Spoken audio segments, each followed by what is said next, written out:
आज चाहिँ हामी दुवैजनाको डे अफ थियो अनि बिहान टक्क रेडी भएर दुवैजना ब्रेकफास्ट खान गयौँ अनि मैले चाहिँ बर्गर खाएको थियो, उसले चाहिँ ब्रेकफास्ट चाहिँ अर्डर गर्यो। त्यसपछि हामी लाग्यौँ सपिङ गर्न। हामीले चाहिँ यो दिन एकदमै धेरै सपिङ गऱ्यौँ अनि मलाई चाहिँ त्यो सेट एकदमै मन परेको थियो कि, तर आउट अफ स्टक भएछ। त्यसपछि चाहिँ हामी दुईजना लन्च भन्ने कि खाजा भन्ने खान गयौँ होइन। अनि मैले चाहिँ रामिन अर्डर गरेको थियो, उसले चाहिँ नुडल। हेर्दाखेरि एकदमै मिठो देखिन्थ्यो तर मलाई चाहिँ खासै मन परेन रामिन। अनि ल तिमी चाखा भनेर उसलाई दिएको थिएँ। अनि पछि अब नेपाली हो होइन, अलिकति मसलादार त खानै मन लाग्छ अनि मलाई चाहिँ पिरो कम भएर त्यो हाल्ने चाहिँ त्यसरी हो, तर मैले चाहिँ बट्टै खोलेर हालेको थिएँ। अनि ससाङले चाहिँ मलाई जिस्काउँदै थियो, जहाँ गयो तिमीलाई पिरै खानुपर्ने है भनेर।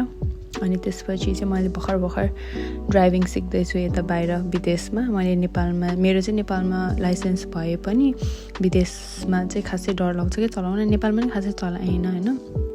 सो मैले चाहिँ चलाएर ससँगलाई घर लिएर आएँ। Okay, have a good day.